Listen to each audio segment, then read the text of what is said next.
Donc ce soir, l'immense, l'incroyable, l'international Louloupa va nous parler du sang du moteur, les huiles. Alors, avant de commencer et de lui passer la parole, je vais passer 3 secondes sur le sujet. Donc voilà le programme ce soir, on reviendra dessus et je vais le laisser le présenter.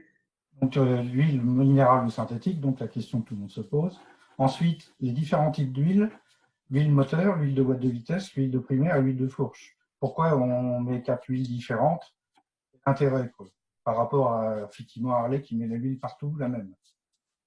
Ensuite, qu'est-ce que signifie 20-50? Pourquoi, qu'est-ce que ça veut dire 20W50? Les classifications, donc françaises, enfin pas françaises, mais européennes, américaines ou japonaises, API, ACEA et JASO. Qu'est-ce que c'est la différence? À quoi ça sert? Les additifs, le ZDDP que tout le monde connaît. Ensuite, des caractéristiques importantes qu'on ne trouve pas souvent dans les notices des huiles quand on achète sur les notices, ils n'en parlent pas, et pourtant c'est important. Le TBN et l'HTHS. C'est, je dirais presque ce que c'est. Puis après, quelques notions de la filtration depuis le début du 19e siècle, en fait, jusqu'à maintenant. Filtration, c'est-à-dire les filtres, tout ça, quoi. Alors, voilà les avantages de l'huile de synthèse par rapport à l'huile minérale qui existait depuis le début du siècle aussi. L'intérêt de l'huile synthétique, c'est que la durée de vie est plus longue et la dégradation de l'huile est plus lente, ce qui permet d'allonger les intervalles du vidange, en fait. C'est pour voir la différence entre une huile synthétique et une huile minérale. On voit que l'huile minérale, au fil des kilomètres, elle perd sa viscosité et ensuite elle remonte en viscosité parce qu'elle se charge en cendres et en cochonneries. Alors que l'huile synthétique, elle est beaucoup plus stable, ce qui fait qu'on peut la garder beaucoup plus longtemps. Ce qui fait ça, surtout, c'est la viscosité qui est plus constante. Pour arriver à faire de la multigrade sur de la minérale, on est obligé de rajouter des polymères, c'est marqué là sur le papier. On est obligé de rajouter des polymères. Ces polymères, en fait, ils disparaissent au fur et à mesure, et la viscosité, elle change. Alors que l'huile synthétique, elle est intrinsèquement Stable. Chargée en polymère. Ça veut dire qu'elle n'est pas en polymère, mais c'est sa composition, sa fabrication qui fait que qu'elle est stable. Donc on peut largement augmenter sa durée de vie, quoi. Il y a un mieux en haute température, ce qui est intéressant, surtout maintenant qu'on a les pissettes sous les pistons. L'huile à cet endroit-là, elle est extrêmement chaude. Nous, les turbos, on n'en a pas. Mais pour les voitures qui ont des turbos, c'est ce qui sert à lubrifier le palier quand même, et c'est extrêmement chaud. Et alors, on mettrait de la minérale sur un turbo, ça ferait du charbon. Mais par contre, elle prend un coup de vieux sous les pistons, parce que sous les pistons, il fait 600 degrés quand même. Et depuis qu'il y a les pissettes, c'est l'huile synthétique impératif. Ensuite, ça fait, l'huile synthétique a une formation de dépôt plus faible aussi par rapport à l'huile minérale. L'anti-usure est meilleure naturellement aussi, sans être obligé de mettre des additifs, même si c'est mieux avec, mais enfin, naturellement, elle est meilleure. Ouais. C'est pour ça que même sur des moteurs plus anciens, on a intérêt à mettre de la synthétique. Donc ça c'est minéral synthétique, ça. Donc ensuite, on va faire boîte de vitesse, primaire et fourche. L'huile de primaire, il faut qu'elle soit fluide parce que ça désengage mieux l'embrayage. Effectivement, elle se charge très vite en particules à cause de l'embrayage qui s'use dedans. Et en plus, elle n'a aucune filtration. Donc, il faut la changer souvent. Moi, je suis partisan de la changer tous les 8000 comme l'huile de moteur. La boîte de vitesse, par contre, elle n'a pas du tout les mêmes contraintes que l'huile de moteur. C'est pour ça que je ne comprends pas pourquoi Harley met de l'huile de moteur dans la boîte. il faut qu'elle soit extrême pression. Donc elle a des additifs spéciaux qui servent à éviter le cisaillement, parce que entre les pignons, et il faut absolument mettre de l'huile de boîte dans la boîte. À propos de ça, ça sera le point 2. J'expliquerai la viscosité. La viscosité des huiles de boîte, c'est pas la même que la viscosité d'huile moteur. Le numéro. Quand on dit 80-90, ça ne veut pas dire la même chose. Et ensuite, l'huile de fourche, qui, elle, est beaucoup plus fluide et qui a aussi des caractéristiques différentes, parce que l'intérêt de l'huile de fourche, c'est qu'elle ne mousse pas. Parce que sinon, si elle la mousse dans l'amortisseur, il marche pas bien. Donc, il faut absolument mettre de l'huile de fourche dans la fourche. Il y en a qui mettent de l'huile moteur dedans. Il y a encore un problème avec l'huile de fourche aussi. Enfin, ça, je vais aborder le sujet bientôt, tout de suite, là, avec la viscosité. Donc, j'en étais avec ma fourche, là, l'huile de fourche est spécifique, il ne faut pas mettre de l'huile moteur, il faut mettre de l'huile de fourche. Mais j'ai une petite remarque. J'aurais tendance à te contrarier. Je m'en veux pas, hein. Mais l'huile de fourche, il faut qu'elle mousse. Non, il ne faut pas. L'huile de fourche, elle mousse. C'est l'huile de suspension qui ne mousse pas. L'huile de fourche, elle mousse. L'huile de fourche, elle mousse. C'est vrai que l'huile de fourche, c'est pas la même que l'huile d'amortisseur arrière. C'est sûr. Ouais. Et il faut quand même. Pourquoi qu'il faut qu'elle mousse? Ben parce que de toute façon, il y a une forte lamination. Il y a une forte lamination dans les fourches et qu'on ne peut pas l'empêcher de mousser. Par contre, la caractéristique de l'huile de fourche, c'est qu'il faut qu'elle garde sa viscosité en moussant. C'est ça le truc. Alors que l'huile d'amortisseur, elle, il ne faut pas qu'elle mousse. Ouais, c'est pour ça qu'on les met sous pression. Voilà. Donc, pour en revenir à la 20-50. 20W50, il y a deux chiffres et le W veut dire winter. C'est-à-dire que le premier chiffre, c'est l'indice qui sert pour le démarrage à froid en très basse température. Et le deuxième chiffre, on va commencer par le deuxième, 20, 30, 40 ou 50, c'est le deuxième chiffre, c'est celui qu'on utilise en 99% du temps quand on roule, l'huile est à 100 degrés. Donc là, la 20, c'est en anti-stock, stroke même. Donc 5-6, entre 5-6 et ça, ça dépend ce qu'on choisit quoi, comme indice de viscosité. 50, donc normalement, la norme nous dit qu'elle doit être entre 16,3 et 21,9. Elle doit être comme ça. Et le premier chiffre, qui est le 20, lui par contre, c'est le seuil de pompabilité. C'est-à-dire que 20, ça veut dire qu'à moins 20, on ne peut plus la pomper, elle est trop épaisse. Si on veut aller plus froid, il faut prendre de la 15 ou de la 10 ou de la 5 ou de la 0. Je ne comprends pas pourquoi Harley continue avec de la 20.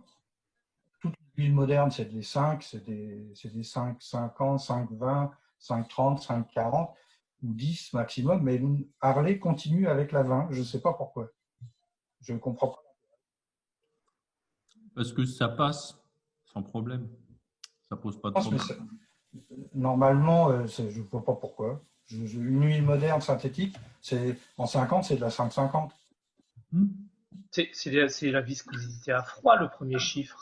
Le premier chiffre, c'est la viscosité à froid en centipoise, parce que ce n'est pas la même unité, parce que c'est tellement épais qu'on ne peut pas le mesurer en centistroke. D'accord, mais je pense que l'exigence, c'est parce qu'on a des grosses cylindrées unitaires et avec des jeux assez importants, en fait. Non, le jeu cylindre-piston. Non, c'est parce qu'ils en ont rien à foutre. Mais on s'en fout à froid. On s'en fout. Ouais, mais ça va fumer comme un 2 temps à froid avec les jeux. Moi, je suppose. Le problème de rattrapage de jeu hydraulique au niveau des poussoirs. Non, je n'y crois pas du tout. Non. Au contraire, je dirais même au contraire, plus l'huile est fluide à froid, plus les poussoirs se remplissent vite.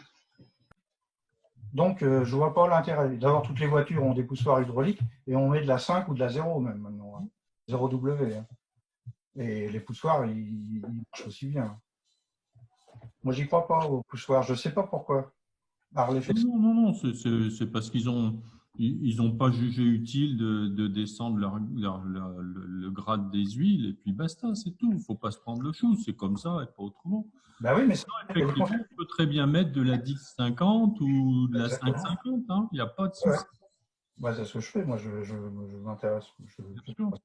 Alors, à froid, elles ont une meilleure fluidité, c'est sûr. Hein. L'intérêt, c'est que à froid, plus la fluidité est grande, plus l'huile circule vite. On a intérêt à ce qu'il circule le plus vite possible. C'est pour ça que je comprends pas pourquoi on met de la vin, quoi.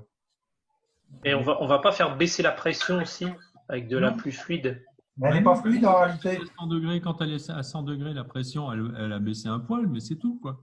Et, En réalité, la 5 à froid, elle est quand même beaucoup plus épaisse que de la 50 à chaud. En réalité, en fait, c'est pas une question de ça non plus. C'est plutôt que la 20-50 est la plus répandue, en fait. Hein. Ben non, justement, non. été, En- on en trouve en- plus maintenant.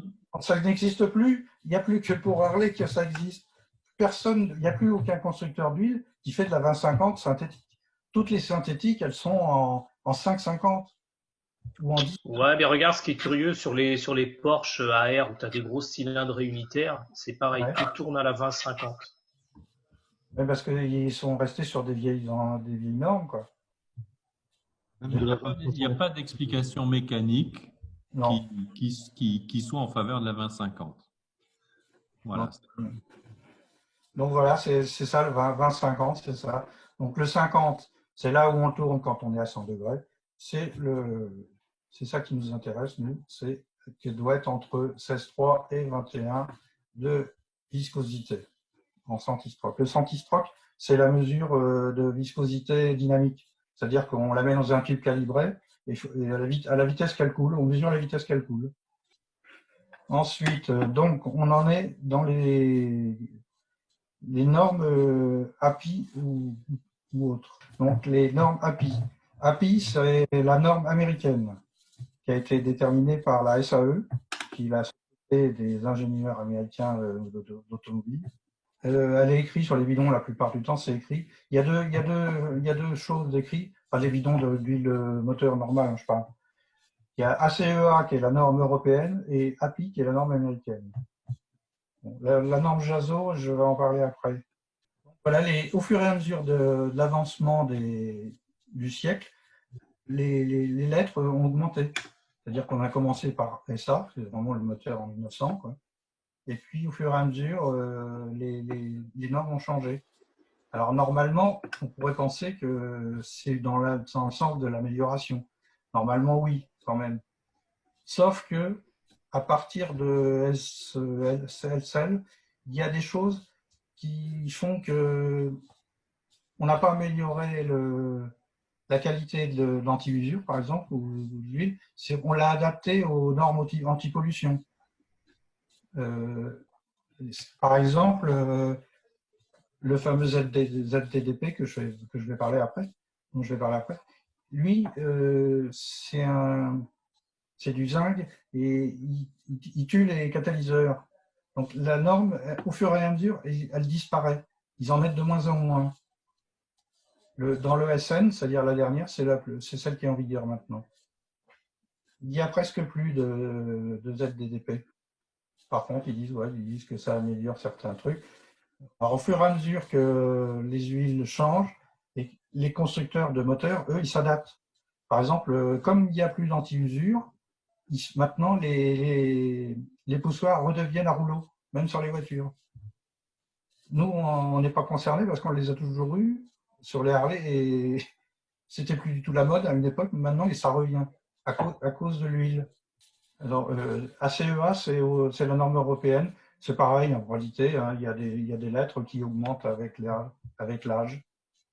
Et il y a la norme JASO. Alors, la norme JASO, c'est la norme japonaise. JASO EMA.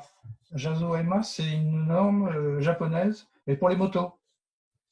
Et c'est de l'huile qui est compatible avec les embrayages dans l'huile. Par exemple, la 7100, la 7100, elle est JASO MA2. Ça veut dire qu'elle est capable de tourner dans l'huile. Mais ça veut dire aussi que pour qu'elle tourne dans l'huile et que l'huile ne patine pas, on est obligé de ne pas mettre Les mêmes additifs. qu'on met dans de l'huile moteur normale. Ce qui, pour moi, est un inconvénient. C'est un inconvénient. Et en plus, la 7100, elle est pareille. Quand ils disent teneur en soufre optimisée, ça veut dire qu'ils l'ont baissé pour assurer le fonctionnement du catalyseur. Ils l'ont baissé, donc il y a moins d'anti-usure que sur des huiles plus anciennes. Donc Jazo, c'est bien pour des moteurs japonais ou des moteurs qui ont l'huile, que l'on l'embrayage dans l'huile. Parce que nous, on n'a pas. Nous, on n'a pas intérêt à mettre de la Jazo. C'est pour ça que moi, je ne mets pas de la 7100. Parce que la 7100, justement, n'a pas ces anti-usures. Voilà, elle a surtout pas les super lubrifiants qui servent à lubrifier, quoi, comme on l'a dit. Par contre, on peut la mettre sans problème dans le primaire. Alors justement, j'allais le dire. Par contre, quand on veut mettre de l'huile dans le primaire, si on n'a pas de la Formula Plus ou le truc américain, on peut mettre de l'huile de moteur Jazo. On met de la 30 ou de la 40 maximum, quoi, très peu épaisse, c'est pas la peine. On a intérêt à mettre de l'huile fine dans le primaire, ça désengage mieux l'embrayage, casse moins, et voilà. Donc dans le primaire, il faut mettre de la Jazo.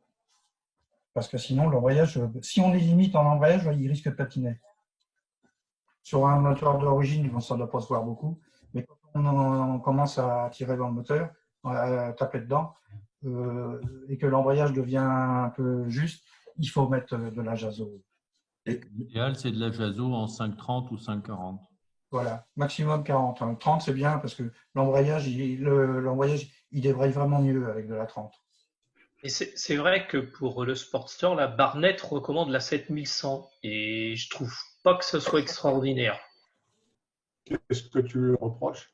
Ben, j'ai l'impression que ça débraye pas si terrible que ça, je trouve. Parce que si tu mets de la 20-50, Ouais, 20-50 comme dans le moteur. ouais, mais le problème du Sportster, c'est que la boîte, c'est la même huile que le primaire. Et tu peux pas mettre moins de la 50 dans la boîte. Et oui, parce que sinon, tu as la boîte qui morfle si tu mets plus fluide. Ouais. C'est Ouais, vrai. il faut pas descendre en dessous de 50 pour la boîte. Donc, effectivement, tu es coincé, tu n'as pas le choix. Mais nous, on a le choix. On peut mettre de l'huile fine dans le primaire et il ne faut pas s'en priver. Et d'ailleurs, la Spectro ou la Formula Plus, elles sont très fortes quand même. Alors, à une époque, on conseillait de mettre de l'huile de boîte automatique. Il y en a qui l'ont fait, ouais. Oui, comme de la Dextron. Voilà. Alors donc, les caractéristiques importantes. La caractéristique importante de l'huile, on l'a vu, c'est la viscosité à froid et la viscosité à 100 degrés, bien sûr. Et le TBN. Le TBN, on le voit, on le voit sur les docs de chez Motul, elles sont marquées. Le TBN, je vais noter ce que c'était. C'est l'indice de basicité. C'est un indicateur du niveau du dispersant et de détergent qui neutralise les composés acides. Donc voilà, il est à 8,25. Et au fur et à mesure que l'huile s'use, le TBN baisse. Et on le voit, par exemple, sur un rapport L'analyse d'huile. d'analyse d'huile, ouais. Sur une huile neuve, là, par exemple, il y avait 5, après il n'y avait plus que 4,1. Et ils disent, dans le rapport qu'ils indiquent, ils disent que le TBN est encore bon à 5,3. On peut essayer encore 15 000 km de plus. Donc l'huile n'était pas morte parce que le TBN était encore à 5,3. De toute façon, ils disent qu'il faut qu'il soit supérieur à 1. Mais ça c'est le genre de jamais marqué sur les notices. On l'utilise beaucoup dans l'industrie poids lourd. Oui, parce que, alors j'explique pourquoi. C'est parce qu'en fait, sur les gros moteurs, genre moteur de bateau, on ne change pas l'huile systématiquement. Voilà. On fait une analyse d'huile, c'est de la maintenance conditionnelle en fait. On fait une analyse d'huile et on détermine s'il faut la changer ou pas. Parce que, par exemple, sur les moteurs diesel dans les centrales, quand tu as 50 mètres cubes d'huile, vu le prix que ça coûte, il ne la change pas systématiquement. On l'analyse tous les ans et on la change quand il faut. Et le TBN, dans ce cas-là, est très important. Bah, et moi, c'est déjà 35 litres d'huile, donc je fais analyser avant de changer, hein. Là, tu vois, 35. Alors, quand une turbine à vapeur de centrale, c'est 80 mètres cubes d'huile. Alors, je te dis pas, c'est un wagon-citerne, la vidange. Donc, le TBN est très important. Donc là, l'analyse vaut le coup. Bah, je pense que ça vaut le coup, oui. Parce que quand tu as 1000 € d'huile. Donc, ça, c'était le TBN. Il y a aussi le HSTS. Le HSTS, alors là, le HSTS, on le voit, c'est la viscosité HSTS. C'est en fait la viscosité à très chaud et sous forte pression. Et c'est l'épaisseur du film d'huile, en fait. Voilà, c'est le cisaillement du film d'huile. Donc, c'est quand même très important parce que on ne peut pas comparer une huile 20-50 quand on voit la notice, on n'en sait rien de quelle qualité elle est. L'indice, la viscosité HSTS, elle, par contre, si on l'avait à chaque fois, ce qui n'est pas vrai toujours, mais là, on l'a, c'est Motul, c'est 5,3. On y dit qu'en dessous de 3,5, c'est de l'huile pour faire des économies d'énergie, c'est-à-dire qu'en fait, elles ont moins de pertes. Par contre, si on veut une meilleure protection du métal, plus c'est haut, mieux ça vaut. 5,3, c'est bien. Là, c'est la 300V. La 300V, elle est bonne partout, de toute façon. Elle est juste qu'elle n'est pas classée API. Elle n'est pas API parce Ouais, sauf en dilution, je crois qu'elle n'est pas très bonne. ça dépend comment dire, des viscosités. Celle-là, moi, je l'utilise soit de la 15-50, soit de la 10-40, ça dépend des moments. Je change, je sais pas pourquoi. L'année dernière, j'avais ça. Cette année, j'ai mis de la 10-50. Et ben, tu vois, moi, dans ma voiture, ben, je mets de la 20-50, comme la moto, tu vois, c'est vraiment un copier-coller. À 20-50, tu mets quoi comme marque? Ben, je mets de la 300V, pareil. 20-50, elle n'existe pas. Si. 15-50. Non, c'est 15-50, elle n'existe pas, la 20-50. Bon, je vais aller voir sur mon petit bidon. Non, bah, je suis pas La sûr. 20-60, Et bon, en voiture, tu as de la 20-60. elle existe en 60 aussi, ouais. La 20-60, elle est en 300V voiture. Oui, c'est ça, 20-60, mais c'est la 20-60. Et la 50, c'est de la 15, ouais. Ouais. Mais bon, ça change, comme on disait, on s'en fout du premier chiffre. Du moment que la pompe elle arrive à le tirer, c'est bon. S'il fait pas moins 30, c'est bon.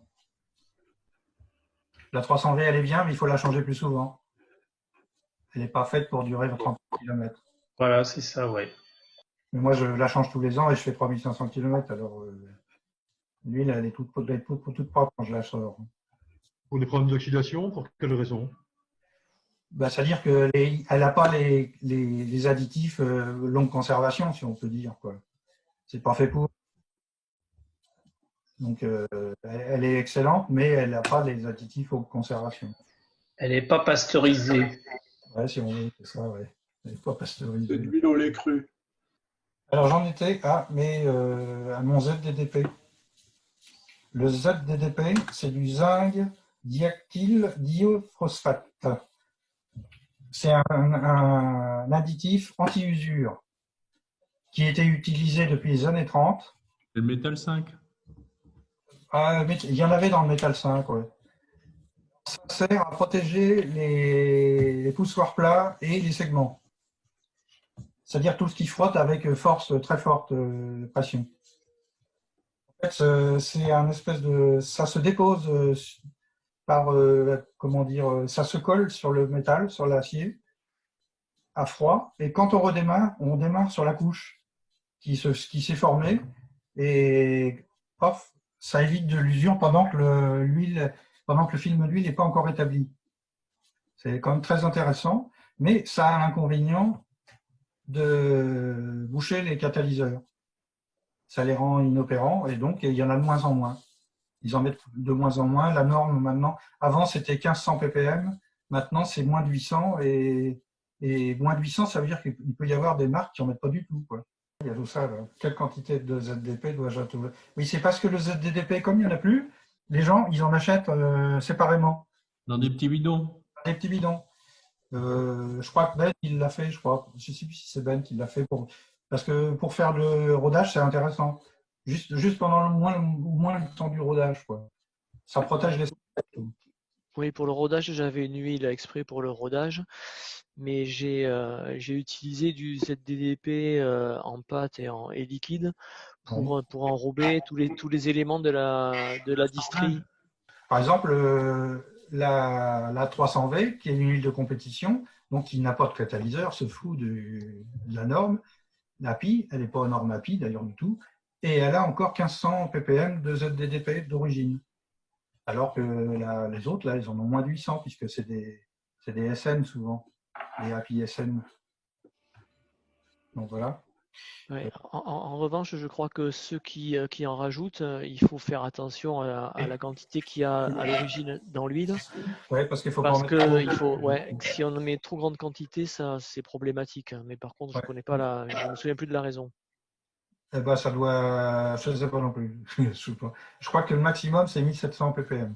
Après, c'est trop. Ben, c'est du zinc, de toute façon, il doit y avoir un effet électrolytique et ça doit dézinguer dans le moteur. Oui, il y a un effet qui s'autocolle sur les parois. Le ZDP élèvera le niveau de ZD1 et celle aux normes qui étaient en place lorsque l'huile était SF. Voilà, c'est ça, quoi. Au fur et à mesure de la montée en gamme des huiles, la quantité a baissé. Alors effectivement, plus ton huile est moderne, plus fort tu peux en mettre. Si on a un moteur qui est ancien, il faut en rajouter absolument, hein, parce que les moteurs ne sont pas prévus pour ne pas en avoir. Maintenant, ils sont prévus pour en avoir, les moteurs neufs, modernes de voitures. Donc, c'est pas qu'il n'y en ait pas. Parce que je te dis, ils ont remplacé les poussoirs plats par des roulettes. Une roulette, ça ne s'use pas pareil qu'un Et poussoir. puis, ils ont beaucoup amélioré la qualité des métaux de friction. Voilà, ils ont aussi fait ça.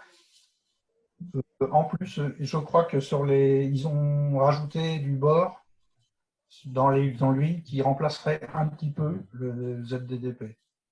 Peut-être. Il y a encore beaucoup de voitures avec poussoir sur le marché. Ben, je ne sais pas, hein, mais je vois par exemple. C'est les arbres à cam en tête maintenant. Oui, mais même avec des arbres à cam en tête, il y a des poussoirs. Hein. Par exemple, ça dépend. Mais il y a des moteurs avec des pastilles. Hein, les M3, par exemple, c'est des pastilles comme sur les motos. Alors, l'huile de boîte, qu'est-ce qu'il y a dans l'huile de boîte? Il y a des additifs extrême pression. Et il y a surtout que voilà, c'est exactement ce que je voulais dire. La viscosité, la norme de viscosité n'est pas la même que la moteur. Par exemple, le moteur, quand c'est 50, l'huile de boîte, c'est 90. C'est la même chose. Alors que tout le monde est persuadé que l'huile de boîte, c'est plus épais. Et c'est pas vrai. C'est pas plus épais que l'huile de moteur. C'est parce que ça ne peut pas dire la même chose. Alors, si vous pourriez lever un mystère pour moi, pourquoi on parle d'huile pression dans une boîte? Extrême pression, EP? Oui. À cause des pressions qui sont exercées entre les pignons. Tu sais que dans certains cas, quand tu mets de la graisse entre les pignons, tu peux avoir des explosions comme sur les diesels, tellement la pression peut être élevée. Donc c'est pour ça qu'il y a un additif spécial extrême pression dans les huiles de boîte. Ah ok, c'est le fait de compresser l'huile. Ouais, c'est le cisaillement. Dans les engrenages. D'accord. Donc il faut faire attention à cette histoire de viscosité parce que c'est trompeur. Hein. Donc, quand on met de la 20-50, effectivement, c'est comme si on mettait de la 90. La 20-50 de moteur, c'est comme si on mettait de la 90 de boîte. Et pour les boîtes Harley, tu préconises quoi? Alors, ça dépend. Moi, j'ai une boîte qui fait du bruit parce que c'est le modèle 2009. Si on ne veut pas qu'elle fasse de bruit, il faut mettre de la 140. Mais le problème, évidemment, c'est que quand on met de l'huile plus épaisse, on perd de la puissance, quoi. Normalement, ça devrait. Ça dépend des moments. C'est pareil, ça. J'essaye de la 90, j'essayais de la 140. Effectivement, la 140 est moins bruyant. Mais je mets de la Spectro souvent. Moi, je mets de l'huile plus épaisse de boîte, ça consomme un peu plus. Et qu'est-ce que tu penses des huiles type 75-140, mais avec des additifs type téflonné? Je sais pas. Moi, ça m'est arrivé de mettre des compléments bisulfure de molybdène. Ouais. Pitimoli en fait. C'est des additifs pour boîte, ouais. C'est tout noir, d'ailleurs, après, l'huile est noire. Mais bon, dans l'huile de la boîte, c'est bien. Faut pas en mettre dans le moteur, mais dans la boîte, on peut. Parce que c'est des huiles de voiture, c'est surtout utilisé par Audi, là, les 75-140. Et moi, je Ouais. l'ai essayé une fois sur une boîte coréenne, je ne sais plus comment elle s'appelait, une boîte séparée. Et c'était fabuleux. Je veux dire, les vitesses, elles n'accrochaient pas. C'était vraiment très, très bien, quoi. 75, ça veut dire qu'à froid, elle est très, très fluide, quoi, en fait. Hein. Ouais. Non, mais je pense que c'était l'additif qui vraiment rendait de la douceur au pignon, quoi. Ouais, c'est possible. Hein. Mm. Ouais. Dans la boîte, c'est possible, le téflon. Dans le moteur, il faut pas remettre, ça sert à rien, parce qu'il ne supporte pas la chaleur. Et dans une boîte, ça chauffe pas trop, alors ça va. Peut-être que ça marche, ouais. Chez Motul, tu as une de leurs références qui est graphitée.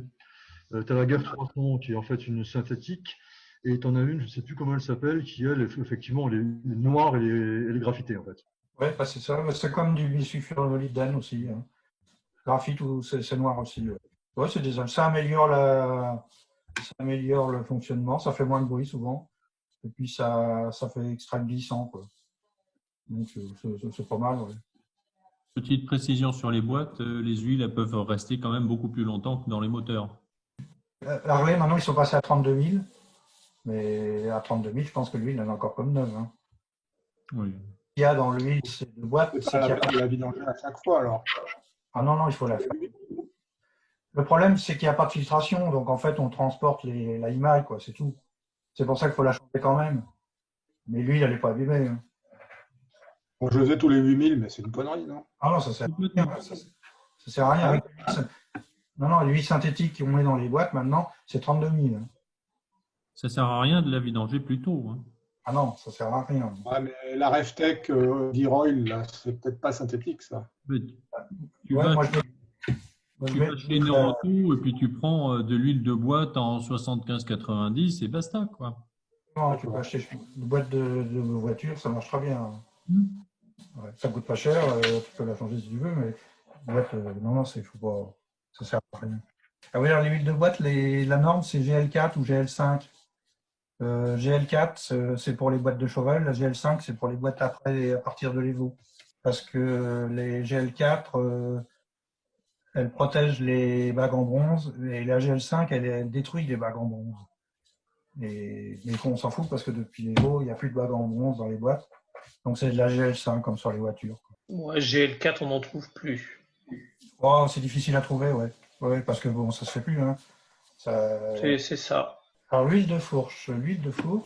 Le problème des huiles de fourche, c'est que la viscosité, le chiffre qu'ils annoncent, par exemple quand on met ça, le 5, la 750, la 10, la 15, la norme, il n'est pas fixé comme pour les moteurs. C'est-à-dire qu'en fait, selon les marques, de la 10, c'est pas la même viscosité. C'est très trompeur. La Bellray 10, là, par exemple, elle fait 30. Là, c'est le chiffre à 40 degrés. Là. C'est ça qui nous intéresse, parce qu'une fourche, c'est 40, pas plus. Donc, de la 10 de chez Bellray, elle fait 33,5 en Santistock. Chez Silcolène, elle fait 34,9. Chez celle-là, je ne sais pas qui c'est. Et chez Motul Fork Oil. Là, 32 sur celle-là. Spectro, il n'y a pas de souci. 10, là c'est 32,8. Là c'est 32, c'est encore à peu près pareil. Alors en fait, plus les indices annoncés augmentent et plus moins les huiles sont fluides en fait. Hein. Oui, c'est ça, ça augmente. Ben, c'est pareil que les autres. Le seul problème, c'est qu'on ne peut pas mettre une huile et puis une autre marque après, parce que sinon, c'est pas la même. Voilà, tout à fait. Tout à fait. Alors, il y a un autre problème avec les huiles de fourche, c'est que l'indice n'est pas forcément stable dans le temps. Il y a une dégradation de l'indice dans le temps. Ah, ça, c'est le problème des huiles minérales, quoi. De toute façon, ça reste vrai aussi. Hein. C'est pour ça qu'il existe. Et Harley d'origine, ils mettent quoi? C'est de la 10. Hein. C'est de la 10 d'origine. Je ne sais pas, peut-être. La 10 de chez qui? De la 10 de je sais pas. De la 10 de chez Harley, ils disent pas. La 10 de chez eux, ouais, c'est ça le souci. L'huile d'origine, c'est de la 10. L'huile Screaming, c'est de la 15. Et la Screaming Heavy Duty, c'est de la 20. Mais C'est c'est le vin de chez eux. De chez eux. chez eux. On ne Mais sait pas ça- si ça correspond en réalité. pas du tout. On ne sait pas du tout. Voilà. Ça veut dire que, par exemple, quand on fait des essais de l'huile haute, on se dit, tiens, je vais essayer un peu plus épais, un peu moins épais. Il faut remettre la même marque, parce que sinon, on ne sait pas où on va. Tout à fait. Donc voilà. Moi, personnellement, je me suis pas mal penché sur les huiles de fourche et les huiles de suspension. Et je me suis arrêté sur la Belle Raye. La Belle Raye, c'est une huile qui est très stable et qui marche très très bien. Et donc, faites pas ce que je fais parce que vous allez vous faire taper sur les doigts par tout le monde. Mais moi, sur mes fourches, je mets de la Belle Raye ça doit être, je crois que ça doit être de la 5 que je mets sur les fourches. Ouais, celle-là. 5. C'est de la 5 ou de Alors, la... ça, c'est choc. Ça, c'est de l'huile de choc. Oui, alors en choc, je mets de la 2,5. Tu as changé l'huile de tes chocs, quoi? Ouais, sur mes chocs. Ou alors, non, c'est l'inverse. Je mets de la 5 sur les chocs. Bah, j'ai les bidons dans le garage. Il faudra que je regarde. Comment tu fais? Tu les démontes? Oui. Ah ouais. Non, j'ai des amortisseurs à air. Donc, je les purge. Ah ouais, tu passes par la vis de purge, tu remets l'huile, quoi. Ouais. La vis d'air, ouais. Ouais. Ouais, d'accord. Ouais. Donc, oui, les chocs, je mets de la 5 et les fourches, je mets de la 2,5. C'est ça. Effectivement, l'huile de choc, c'est pas la même que l'huile de fourche. Non, c'est justement la différence, c'est que l'huile d'amortisseur ne mousse pas, alors que l'huile de fourche, elle mousse. C'est la grosse différence. En fait, elle travaille, l'huile de fourche est étudiée pour être fonctionnelle en moussant. Parce que les fourches, elles ont un énorme débattement et qu'il y a forcément beaucoup d'émulsion. Ouais. Et je mets de la 2,5 en fait sur mes fourches. Alors, je mets de la 2,5 parce que sur les fourches des Touring Glide, pas des Road King, mais des Glide, il y a des clapets. Ouais. Et Oui. donc, les clapets réclament une huile ultra fluide. Ouais. Voilà. Ouais, les autres n'en ont pas. Ouais. Non, les Road King n'en ont pas. Les Road King, Si j'avais une Road King, je mettais de la 10. Oui, il faut 10 ou 15 maximum.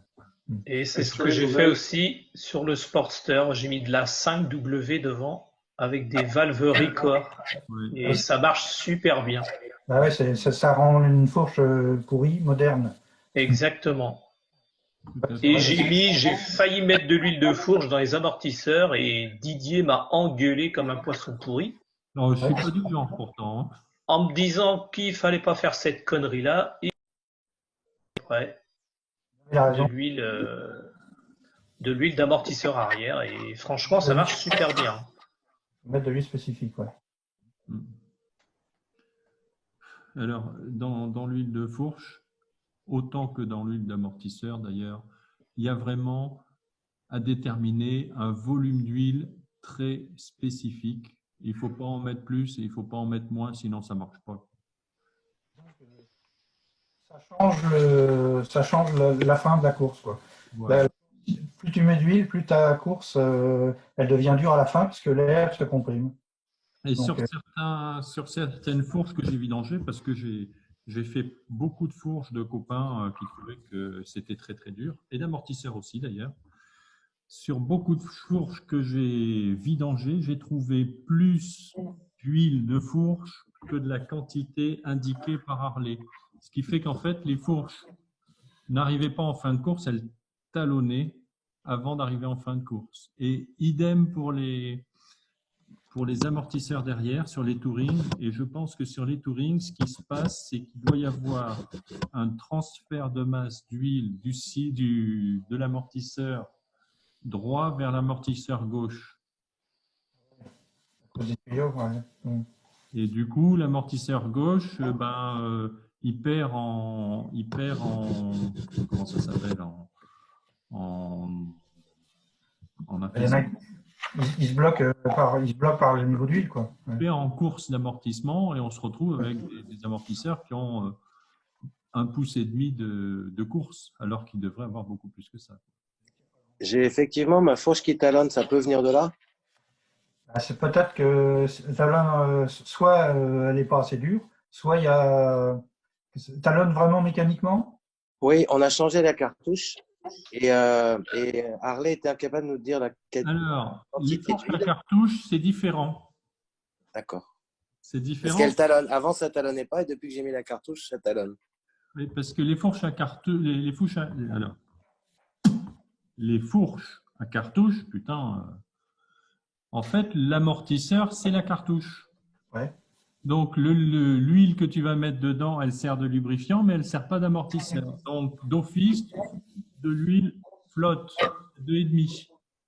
J'ai mis du 15 Screaming Eagle. Grosse connerie. C'est des cartouches Harley?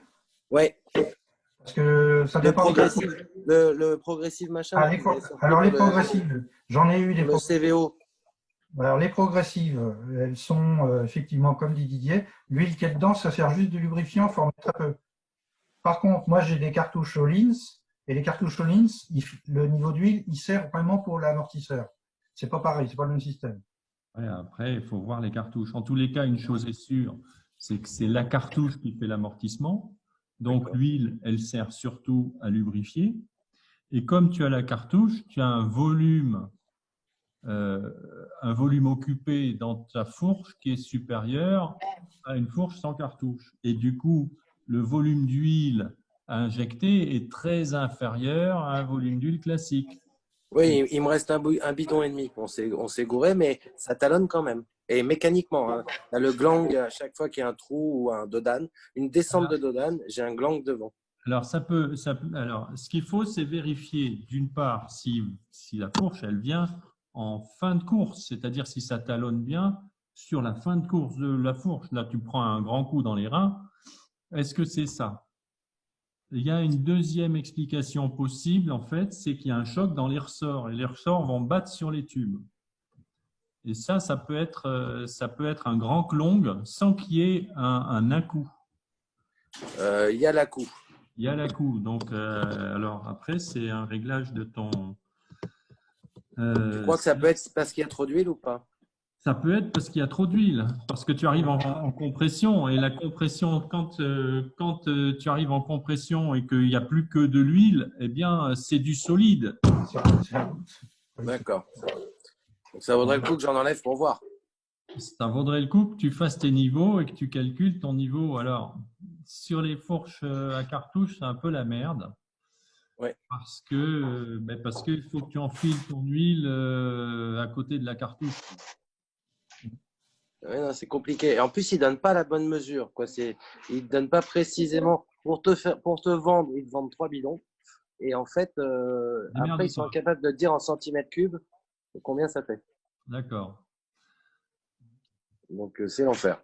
Bon, alors, moi, j'ai une solution qui vaut ce qu'elle vaut. Alors, c'est de la solution à la MacGyver, je te préviens tout de suite. Ce qu'il faut que tu fasses, c'est que tu purges ta fourche, déjà, tu la vides.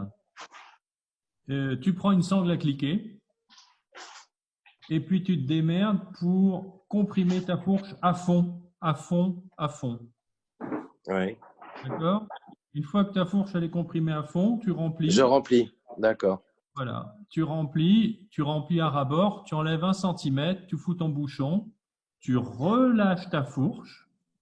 Ouais, je comprends. Et ne pas te la prendre dans la gueule, tu relâches ta fourche et tu fermes tes bouchons et basta. Tu as fait ton niveau et là, tu es sûr que tu es bon en niveau. Ok, à essayer.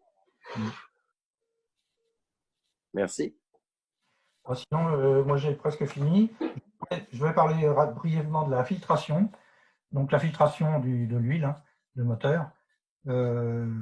Avant 1960, il n'y avait rien du tout. Il n'y en avait pas. Alors pour la seule filtration qu'il y avait, en fait, c'était de la décantation. L'huile n'était pas détergente, elle n'était pas dispersante. Et le soir, quand tu rentrais chez toi, la nuit, toutes les cochonneries, elles tombaient dans le fond et elles y restaient. Ce qui fait nécessité, bien sûr, de démonter le carter régulièrement pour enlever la boue, quoi.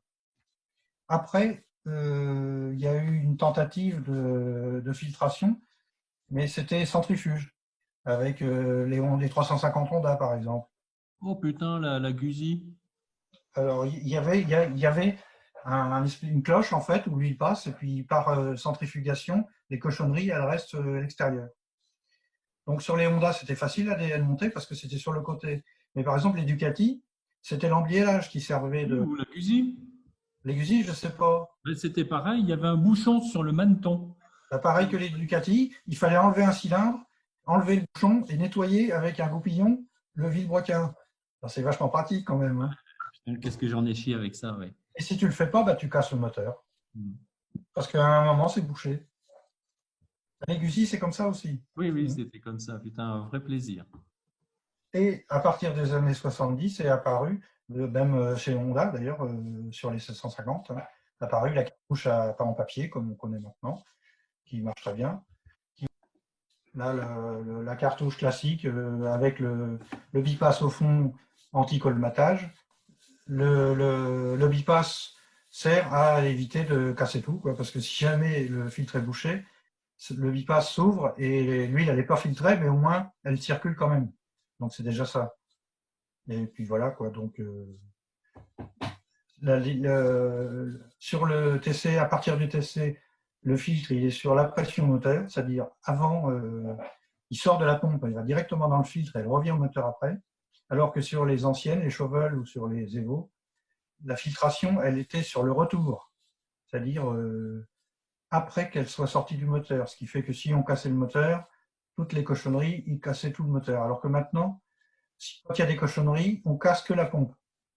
Comme tous les gens qui cassent les tendeurs, par exemple.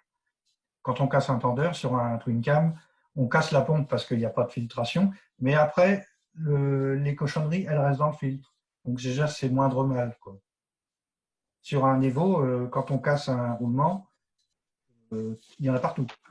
Il y en a partout parce que le filtre, il ne sert à rien. Il sert que quand c'est sorti du moteur. Donc voilà. Donc quand même, chez Harley, ils arrivent quand même à faire des choses qui sont mieux devant mieux. Ça met du temps par contre. Hein. Ah, c'est très long. Ouais. C'est très long. Bon, ben, je crois que j'ai fini. Alors, moi, j'ai appris pas mal de choses aussi. Et j'ai compris un truc, c'est que je faisais une grosse connerie depuis longtemps à mettre de la 7100 synthèse. Donc j'ai compris, il faut mettre de l'huile de synthèse, j'ai compris pourquoi. Et j'ai compris aussi qu'il ne fallait pas mettre de 7100, je parle que du moteur. Voilà. Donc j'ai compris que si ce n'était pas de la 7100, il y avait un truc qui était pas mal, c'était la 300V. Ouais. D'accord? C'est pour faire une petite synthèse de tout ce qu'on s'est dit. Donc la module 300V, OK. Est-ce que… 50. Pardon? 15W50. Voilà. Donc en 15W50, on a compris pourquoi au niveau viscosité, plus on baisse le premier chiffre, plus on a une meilleure fluidité à froid. Et le 50, tout le monde a compris, ça, il n'y a pas de problème. Donc la module 300V en 1550, c'est mieux que de la 7100 2050. Est-ce que dans l'assistance, il y en a qui ont d'autres habitudes et qu'on pourrait lister ici? Moi, je mets de la module 3100, moi aussi, en 1550, depuis des années. Et qu'est-ce qu'elle a, celle-là? Bah, rien, c'est une ancienne module qui existait peut-être avant la 300V, qui est en 1550 et puis qui marche très bien. J'ai jamais eu un souci. C'est ce qui a précédé la 7100, en fait. D'accord. Et 3100, c'est ce que je mettais dans la Guzzi il y a 30 ans. Et peut-être préciser que la vidange est plus souvent avec la module 300V aussi. Oui, c'est ça, oui, c'est vrai. C'est vrai. Ouais, vidange plus fréquente, moi je ne la fais pas plus fréquemment. Hein. Mais t'es radin, toi. Et moi non plus, je fais comme Didier. La 3100, je la fais tous les 8000. Moi, je fais tous les ans. Ouais, moi je la fais tous les 10 000. Mais bon. Ouais, mais toi, tu roules, toi. Est-ce qu'il y a d'autres alors, sinon, il y a l'huile de synthèse Harley, bien sûr, celle qui nous vendent. Dont on ne connaît aucune caractéristique. Voilà. Mais en tout cas, on a compris que pour le moteur, c'était ça. Donc, ensuite, pour la boîte, alors, quelles sont les précaux les plus courantes? Dans la boîte, je mets de l'huile de boîte de chez Carouf à en 75-90. Ouais, très bien. Je me casse pas le cul. Hein. Ça, franchement, l'huile de boîte, à partir du moment où j'ai les indices, le reste, je m'en fous. À mon avis, il n'y a pas de mauvaise huile de boîte. On ne risque pas de casser la boîte avec une huile de boîte du commerce. On a bien compris que l'indice, c'est quand j'ai le temps, oui. Et que ce n'est pas le même. Ou 80-90 aussi. Ah ben après tu peux changer tes indices, mais moi je mets de la 75 parce que je trouve qu'à froid, c'est pas plus désagréable. Voilà, c'est tout. Hein. À une époque, j'avais des petits problèmes d'embrayage et en mettant une huile de boîte un peu plus fluide, ça passait un peu mieux. Vous avez parlé de la 140. Oui. C'est pour éviter le bruit de la boîte, la boîte 6. Il y a une modèle 2009 là, qui a un pignon. Alors, les 2009, elles ont le pignon de 5 qui est un peu particulier. Et qui... il est à taille droite et, voilà, et il grogne. Il siffle. Bon. Et alors, c'est quoi comme indice exact? C'est 75-140. C'est un peu plus difficile à trouver, mais bon, ça se trouve aussi, quoi. Et donc, le pignon de 5 là, qui est droit, c'est que sur le 2009? À partir de 103, ils l'ont changé, je crois. À partir du 2008 jusqu'au 2012. 2010 ou 11, ouais. Moi, j'ai un Dina 2007. Ouais, non, mais là... c'est une 6? Si, tu dois avoir... Oui, 6, oui. Ouais, bah, tu dois l'avoir à taille droite aussi. Tu dois avoir une 5e à taille droite, oui. Ouais. Ok. Et très égoïstement sur le Crossbone aussi, 2009? Probablement. Oui, c'est la même boîte. Hein. Oui, c'est la même boîte, oui. Primaire. Alors, primaire, c'est soit Formula Plus de chez BM, j'allais dire, de chez Harley. Oui, ça c'est un grand classique. Il y a aussi la Spectro spécial primaire aussi qui est bien. Et j'ai entendu de la Bellray. La Bellray, ouais. Primary Chain Case, c'est spécial pour les primaires. Il y a Reftec aussi qui est pas mal non plus. Et alors là, il faut respecter quoi comme… Alors moi je conseille de la faire souvent parce qu'il n'y a pas de filtration et qu'elle est tout le temps pleine de… Qu'est-ce qu'il y a comme viscosité? Il n'y a pas de viscosité particulière. Non, celles-là, elles n'en ont pas. Fluide quand même. Elles n'en ont pas. Et par contre, ce que tu peux marquer, pour se dépanner, on peut toujours mettre de l'huile moteur Jazo 10-30, quoi. Voilà, tu vas chez Yamaha, tu demandes un litre d'huile et basta. Ouais, même à Carrefour, il y en a. En dépannage. Ouais, moi, je dépanne pas trop sur les huiles primaires et boîtes parce que, enfin, sauf accident, dès que je me retrouve dans le désert, parce que c'est quand même pas des huiles qui sont à un changement impératif à faible kilométrage. Donc, si j'en ai pas, j'attendrai la vidange d'après, c'est pas gravissime, à mon sens. Tout à fait. Il faut qu'elle soit fluide et sans anti-friction, alors. Tu peux même mettre plus fluide que ça encore. Hein. Je te dis, tu peux mettre de la Dextron de boîte automatique. Hein. Ouais, il y a des bruits de couloir qui disent que toutes les huiles sauvages qui sortent du même bidon, je sais pas trop quoi en penser. Je préfère prendre une marque en général, mais je sais pas trop quoi en penser. Vous avez une idée, non? Alors moi, je vais te dire un truc, c'est que Harley préconise quand même de la 20-50 minérale. Ouais, minérale. Hein, minérale. Oui. Et un jour, je me suis dit, putain, il faut quand même respecter ma philosophie. Je vais foutre de la minérale parce que je suis radin. Et j'ai fait 1000 bornes avec. J'ai un poussoir qui a grippé. Et j'étais bien emmerdé. Je peux te dire que j'ai jamais refoutu de la minérale. Bah ouais, il paraît que c'était plus pour les anciens moteurs, les minérales, parce que elle était moins fuyante, on va dire. Mais sur les 88, c'est ce que je mettais, mais les 88, ils étaient, on faisait les vidanges tous les 4000, ça posait moins de problèmes. Ouais, moi, j'ai toujours mis la synthétique. Ouais. Là j'ai essayé une fois, ça m'a coûté cher. Je peux te dire que je me suis demandé si j'allais pouvoir sauver mon carter. J'ai réussi à le sauver. J'ai juré les grands dieux que je ne me ferais pas reprendre à cette… ouais. Moi, j'ai cru comprendre que c'était pour les fontes, mais je suis pas assez vieux en Harley pour avoir essayé les fontes, qu'il fallait mettre de la minérale. Ouais, c'était même pour les 1340. Hein, ils préconisaient une vidange tous les 4000, donc ça craignait pas grand-chose. Hein. Et puis, c'était des moteurs qui étaient très peu comprimés, hein. Je crois que les 1340, ils étaient à 7,8 de taux de compression. 8,5. Non, C'est il était à 8,5. 8,5 d'origine, ouais. Putain.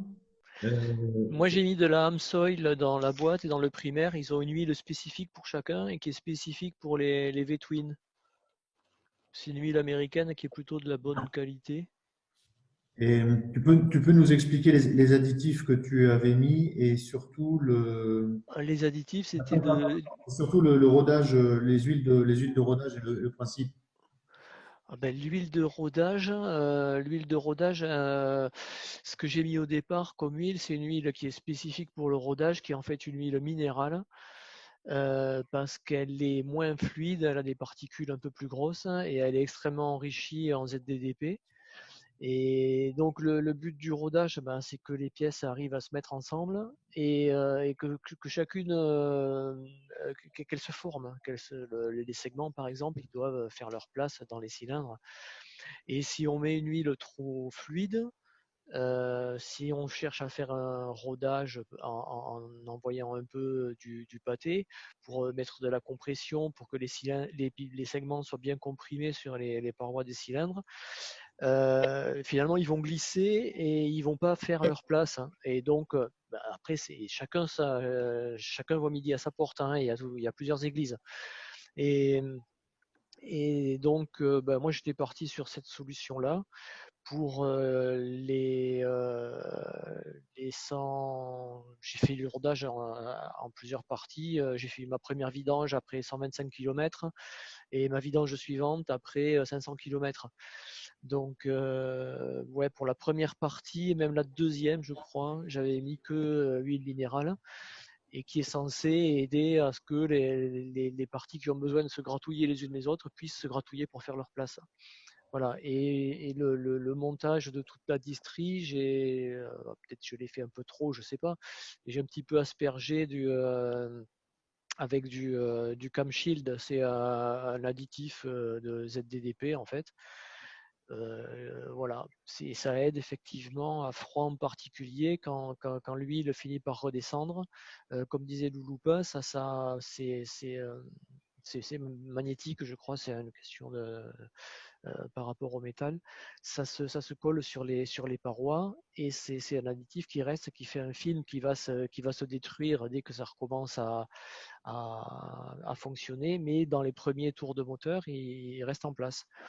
Et donc j'en avais mis ça sur la distrie. Et après au niveau des huiles, ensuite j'ai changé. Pour m'amuser, je suis passé à une semi-synthétique, hein, et après je suis passé à une synthétique pure, plutôt pas mal enrichie. Peut-être trop, je sais pas. Mais donc moi ce que j'ai choisi pour le moteur, c'est de la Lucas Oil. Mais j'ai choisi une version Racing avec qui n'est pas du tout adapté pour des normes anti-pollution, mais bon, qui est adapté pour un moteur qui est un peu poussé. Voilà. Ok, merci Ben. Est-ce qu'il y en a qui ont d'autres expériences comme ça intéressantes, un peu hors du commun? Une deuxième chose, moi, pour le rodage, à mon avis, il ne faut pas une huile trop lubrifiante, parce qu'il faut qu'il y ait une légère abrasion pour qu'effectivement tes chemises se glacent. Oui, c'est ce que je viens de dire. Pardon? C'est ce que je viens de dire. Ouais, c'est ça, tout à fait. Oui. Et il faut pas, normalement, j'ai toujours entendu dire qu'on déconseillait des huiles type Motul 300V ou autre pendant le rodage parce que tu n'as pas de glaçage qui se fait. Donc tu les mets une fois que c'est rodé, mais avant, il faut une huile qui soit pas trop lubrifiante, ce que tu disais. Oui, mais de toute façon, je crois qu'Harley livre ses motos neuves avec une huile de rodage d'origine. Tu te souviens, Ben, ce que c'est? Je suis chez Lucas Oil, là. Tu te souviens ce que c'est? Pour le quoi? Pour le rodage? Oui, enfin, tu cherches break-in, c'est le rodage. Je ne sais pas si tu vas. Alors, leur site il est compliqué, on ne trouve pas nécessairement toujours ce qu'il faut. Motorcycle, je pense. Mais comment tu as fait, toi, comment tu as fait, toi, Daniel, pour ton rodage du Sportster? J'avais une préconisation hyper précise de de chez Hammer. Tout à fait l'opposé de ce que j'ai fait. Un guide hyper chez Hammer Ouais. avec le kit 1275 et l'huile classique du Sportster. Hein. Ils ont une préco extrêmement précise qu'on a fait avec Fred, où tu démarres, tu laisses tourner 3 secondes, tu coupes, tu laisses refroidir, tu redémarres, tu laisses tourner 10 secondes, tu coupes, tu laisses refroidir, 20 secondes, tu coupes, tu laisses refroidir. Ça, c'est les premiers cycles de chauffe, ouais, il faut le faire tout le temps. Et après, tu vas rouler 1 miles, tu reviens, tu laisses refroidir. Après, tu vas rouler, je ne sais plus combien, c'est Fred qui me guidait, je ne me souviens plus. Voilà. Et ensuite, 50 miles. Et là, j'ai pissé l'huile de partout, j'en suis là. Voilà. Oh, ben c'était efficace alors. Ben voilà. Non, mais bon, on le savait, c'était à cause ça fuyait tout le temps. Mais... Ah oui, Ah non, mais t'as utilisé quelle huile par contre? La 2050 Motul, je crois. Ouais. 7100. D'accord. Ouais. Est-ce que je peux poser une question un peu connexe au problème de lubrification? Quand vous remontez vos moteurs, alors, en France, enfin, moi j'avais l'habitude de remonter les pièces, notamment la distribution, les pompes à vide, etc., en mettant pas mal d'huile de moteur avec au niveau du remontage. Et en fait, j'ai découvert, et je l'ai fait les dernières fois, qu'il existait notamment aux États-Unis, ils se travaillent beaucoup avec ça, des huiles de montage, des huiles avec énormément de lubrifiants solides dedans. Est-ce que vous utilisez aussi ça ou est-ce que vous montez simplement avec des huiles moteurs? Non, je ne l'ai pas fait parce que j'en ai pas trouvé, mais je l'ai lu et j'aurais bien voulu le faire pour remonter les 2 kits moteurs. Et je suis allé chez mon grossiste en pièces auto, à Cognac, pas grand-chose, hein, mais on a quand même un pro quoi, hein, qui vend que de la pièce auto. Et le mec, il m'a regardé comme si j'arrivais de la planète Mars en me disant, bah, vous mettez de l'huile moteur, hein, c'est bien. Quoi, hein. C'est qu'on ne connaît pas en France, en fait. Hein. Moi, j'ai un flacon d'huile. Sur les sites Amazon.com.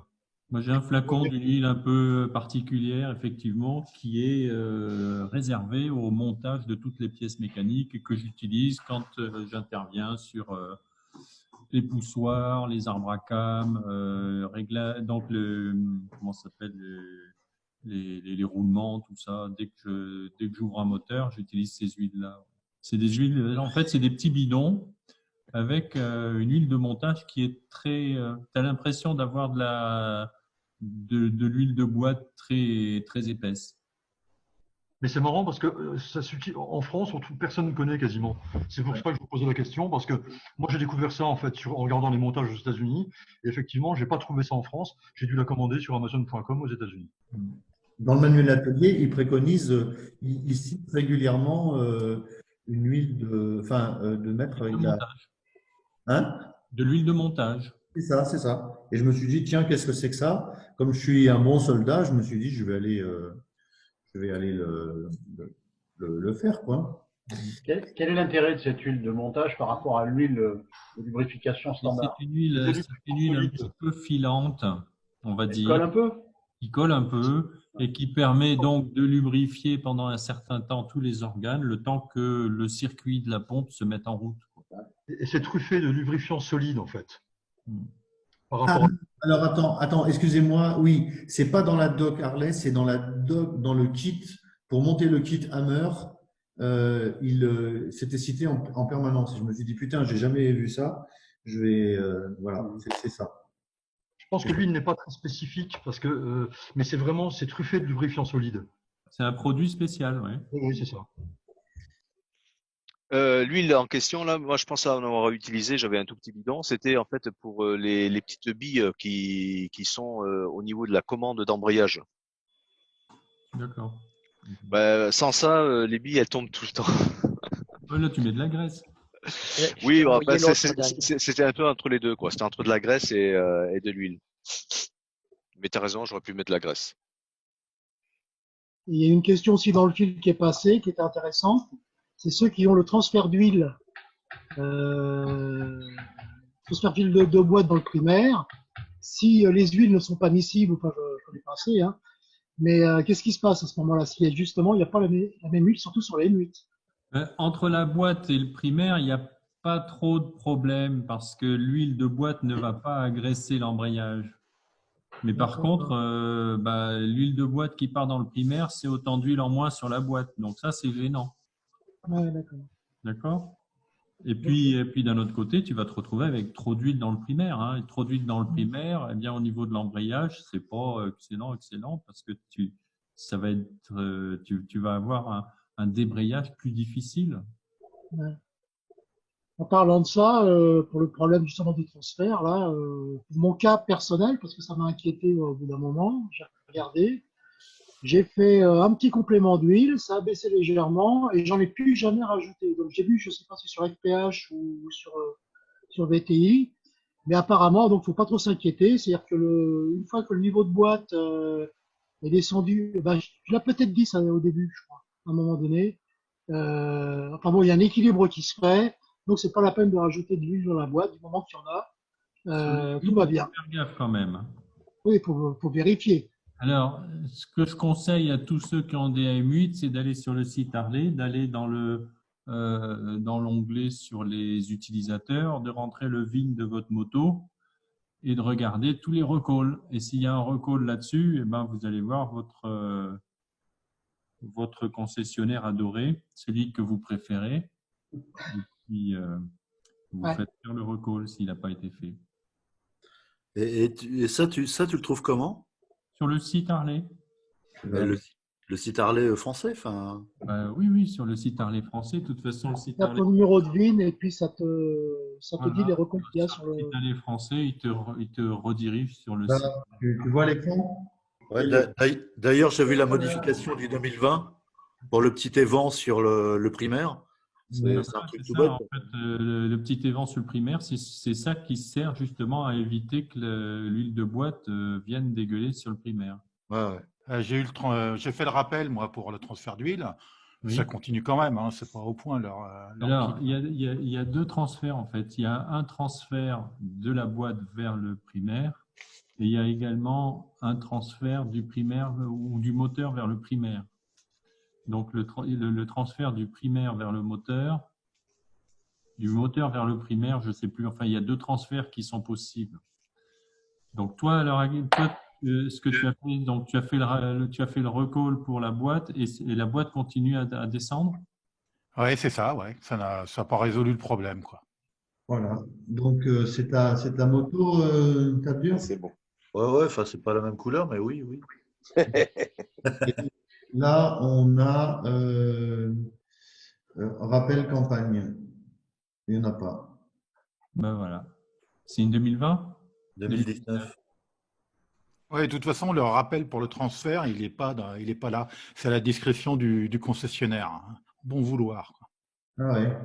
Ouais, mais s'il fait un truc qui tient pas et que c'est un problème de SPI, ça sert pas à rien. Ça sert pas à grand chose, quoi. Mais on en revient à discuter sur le SAV des Harley, c'est une catastrophe. Si vous m'en dictez un, on va essayer de trouver un. Je te le redonne si tu veux, moi. Vas-y. Donc, tu as un rappel à faire. Clutch, voilà. Clutch actuateur. Système hydraulique s'envoie en l'air. Il ne faut pas que tu achètes la moto. Ça, depuis qu'ils ont sorti les Touring M8, ils sont emmerdés avec ça. Dan, tu n'as pas noté pour l'huile de fourche sur ton récap? Alors, je ne l'ai pas noté exprès parce que comme ils l'ont dit, c'est un vrai bordel. Il faut vraiment aller regarder la viscosité parce que chaque marque a une viscosité, c'est ce qu'a expliqué Louloupa, et que c'est difficile d'annoncer une marque plutôt qu'une autre et une viscosité plutôt qu'une autre parce que ça va dépendre des bécanes et des conducteurs. Je pourrais vous montrer, j'en ai au moins 3 ou 4 bidons différents. Je pourrais vous montrer les précaux, mais demain, parce que je ne vais pas au garage avant demain. On pourrait, ou un de ces jours, allez, le rappeler, j'enverrai à Steve, il le rajoutera. Mais en fait, j'ai acheté de la 5, de la 10 et de la 15 quand on a fait ma fourche avec Fred, tu te souviens, quand on avait refait la fourche du Touring. Il est parti, Fred, non? Oui, il est parti.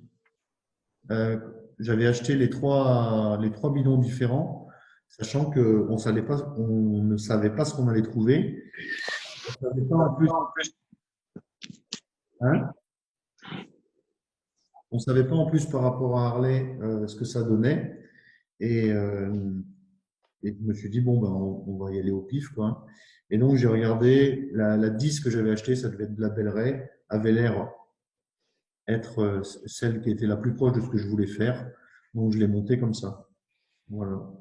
Alors, avec en plus les deux autres bidons au cas où, quoi. Parce que si ça avait été la merde, comme a dit Arnaud, là, tu peux essayer de faire ce que tu veux et ça donne n'importe quoi. Donc là, ben, vidange et rebelote. Sur un touring, c'est sympa quand même, hein, parce qu'il faut y a un petit peu de boulot de démontage du carénage, quoi, hein. C'est pas les deux coquilles du Road King, hein. En parlant de ça, des vidanges de fourche, il n'y a pas possibilité de bricoler une vis en bas, là, pour celles qui en ont pas, en bas des tubes? Enfin, en bas des fourreaux, je veux dire. Sur le touring, il y en a, hein. Ça, c'est pas le problème. Il n'y en a plus. Ah, il n'y en a plus? Ah bon? Non, il n'y a plus de vis en bas. C'est fini. Bah, tu prends ta perceuse et puis off. Mais comment on fait s'il n'y en a plus maintenant? Ah ben c'est Tu mets la moto à l'envers. Tu démontes, hein. On enlève les tubes et tu rentres. Même ceux qui sont équipés de vis de purge, dans le bouquin d'entretien, ils précisent bien de démonter les tubes, hein, Ah oui. et de les retourner en les retournant, hein. Il y a un outil spécial pour de toute manière, quand tu le vidanges, bon, la première chose que tu fais, tu sors tout le bordel, tu sors le tube, tu sors tout le bordel, tu vides tout et puis tu le retournes, hein, pour voir comment c'est fait dedans. Et après, effectivement, on remplit il y a une petite pige au millimètre près, donc il y a la hauteur en millimètres, et après il y a toute une doc qui dit que si tu rajoutes tant de millimètres ou si tu en enlèves tant de millimètres, tu vas obtenir ceci, obtenir cela. Bon, voilà. Donc, tu as la viscosité à bien choisir et ensuite tu as les millimètres à le volume qui va effectivement jouer sur l'amortissement. Voilà. Et donc, ça, c'est vraiment. Alors, moi, j'ai du bol. J'ai du bol parce que je l'ai fait avec Fred et que ça a bien marché. Et j'avais une espèce de merde et je me suis retrouvé avec une super fourche. Et j'avoue, c'était quand même du bol, hein. Enfin, on a essayé de faire mais bon, ça a marché. Moi, je démonte pas les tubes, j'enlève la vis sous l'axe. Alors effectivement, faut usiner une clé Facom en bout, mais ça évite de démonter le tube. Ouais, mais là, moi, je mettais des cartouches et on les a mis dans les taux comprimés pour faire la procédure avec l'outil pour comprimer, l'outil Harley. J'ai fabriqué le même outil qu'Harley qu'il y a dans le manuel pour pouvoir comprimer et mettre la bonne hauteur au bon moment. Ah oui, là, c'est différent. Moi, je parlais juste précédemment pour faire une simple purge. Moi, j'enlève la vis du dessous. Elle est un peu inaccessible, mais il suffit d'usiner. Il y a 1 millimètre au rayon enlevé à la douille et ça passe dans l'alésage. Et je fais comme ça. Alors, et comment tu fais pour mettre de l'huile? Ah ben, j'enlève le bouchon supérieur, mais pas pour un touring, pour un Dyna. Oui, non, mais je comprends bien. Parce qu'en fait, si tu veux, si je comprends bien, tu ouvres en bas. Oui. Tu laisses couler l'huile. Oui. Ensuite, tu refermes en bas. Oui, enfin, j'ouvre en haut aussi pour faire appel d'air, mais oui. D'accord. Parce qu'en fait, en enlevant la vis du bas, tu enlèves la vis qui maintient le tube de plongée du système de… Mais il y a aussi le sabot de guidage de ton ressort. Ça veut dire que tu as facilement 3-4 cm d'huile que tu ne peux pas vidanger. Alors, je pompe Alors, effectivement, je pompe un peu. Je remets l'axe et puis… je remets l'axe et je fais actionner la fourche. Effectivement, il y en a un peu qui sort, mais pas énormément. Alors, est-ce que je le fais bien? Je ne suis pas certain, mais voilà, ça m'évite de tout démonter. Parce que si tu pompes sans le ressort et sans la vis en haut, en fait, tu vires le ressort de fourche. Tu peux Ah non, non, parce que le ressort, oui, alors, j'avais un modèle où, comme par exemple sur un Softail Juice, il y a juste une vis centrale et le tout reste embuté sous le tail supérieur. Donc, j'enlève pas le ressort, en fait. D'accord, ok. C'est un trou central au bouchon. Oui, non, mais je vois ce que c'est le même principe de bouchon que celui des Touring. Oui, et ça, c'est super pratique, je trouve. Les Harley oblige, en fait, dans son mode opératoire, il demande à virer les tubes, à enlever les ressorts et à pomper pour mieux purger, pour que les tubes, en fait, soient purgés complètement. C'est pour ça qu'il demande de les sortir, parce que quand tu passes par le bas, tu les purges pas complètement. Alors, il manque pas grand-chose, c'est pas grave, hein. Oui, Mais, ça doit être plus propre. Leur technique doit être plus propre. Alors moi, comme je me... Elle est des fois un peu plus chiante, parce que quand tu remontes, tu te prends le ressort dans la gueule une fois sur deux, quoi. Oui, alors après, je me trouve une excuse. Je me dis, bon, ben, les impuretés qui sont en bas avec ma méthode, elles viennent en premier. Bon, je ne sais pas si c'est vrai. Voilà à quoi ça ressemble. Vous voyez à l'écran? Oui. Ah, donc Bruno, il défait les vis numéro 4. Voilà, c'est ça. Il défait les vis numéro 4 qui, en fait, retiennent le tube plongeur numéro 23. D'accord. Voilà. Donc moi, j'ai les cartouches premium Harley. J'ai respecté la procédure à la lettre. J'ai mis les millimètres à la lettre et j'ai eu du bol, j'avais la bonne quantité d'huile. Donc Arnaud, je ne sais pas quelle cartouche tu as mis, si c'est des progressives ou si c'est des… Ouais, c'est le truc de chez Harley. Et donc, j'ai pas rempli. On a rempli un peu un peu au hasard parce qu'il n'arrivait pas à nous guider au téléphone. Ah On ouais, n'avait pas le bon. alors, je peux te dire que c'est bon outil. complètement pas au hasard, hein. La doc pour monter les cartouches premium, Fred n'est pas là, mais on y a passé l'après-midi, quoi, hein. Oui, non, mais c'est pour tu sais, c'est pour la quantité d'huile en fait. Oui, C'est super compliqué leur truc. Il faut un outil spécial. J'ai fait fabriquer un outil spécial que tu mets dans les taux pour la comprimer d'une certaine manière. Après, il faut doser les millimètres d'huile avec une petite piche. Enfin, c'est… Ben, nous, c'est les millimètres où on s'est fait chier. Ouais, mais c'est les Donc, millimètres. est-ce que ça vient de là si ça talonne? Je sais pas. C'est vraiment à la détente hein, que ça talonne. C'est pas à la compression. C'est que en descendant de, je sais pas, quand je descends vite d'un Dodan, d'un truc comme ça. Un, t'as qu'à rouler moins vite. Et deux, en fait, pour faire les millimètres de ces cartouches, c'est la fourche dans une position particulière. Ça, on a réussi, mais c'est les millimètres qu'on n'a pas réussi. C'est pour ça que je te disais que… Oui, la sangle, c'est pas con, à cliquer. Là, je vais réessayer. De toute façon, ils m'ont vendu 3 bidons, donc il m'en reste un et demi. Sur l'image qu'on voit là, on voit le 21, c'est le clapet. Donc ça, c'est des tours, c'est des fourches d'Electra, ça. Et alors, dans la nouvelle, dans le nouveau CVO, c'est comment? Parce qu'il paraît que la suspension est déjà en progressif, c'est ça? Oui, déjà en cartouche. Il doit y avoir une cartouche sur un des deux tubes. Donc là, j'ai rien à faire. I don't know, je ne sais pas. C'est que dans un des deux tubes? Parce que moi, ce que j'avais reçu, c'était pour les deux tubes. Ah, c'est des fourches de VTT, vous savez, c'est pour ça. Alors, j'ai remarqué une chose. Bon, là, on voit bien que si on enlève le bouchon 5, on n'a même pas à détarrer le ressort et c'est beaucoup plus simple. Et j'ai remarqué que lorsque je reviens le lendemain, j'avais plein d'huile par terre. Donc, ça prouve bien qu'il en reste et que si on ne fait rien, on remet à niveau, on en remet trop. Et puis, c'est vrai, comme disait une personne avant, ça vaut le coup de faire un petit trou taraudé, c'est de l'alu sur le côté pour faire une purge extérieure parce qu'en touring, c'est casse-pied quand même. C'est rien de le dire. C'est rien de le dire. C'est pour ça que j'ai transformé l'Electra en Road King, c'est que j'en avais marre de vidanger ma fourche et de tomber le fairing à chaque fois, quoi. Ah, mais même le Road King pour les joues porte-phares, comment on appelle ça, la nacelle. La nacelle.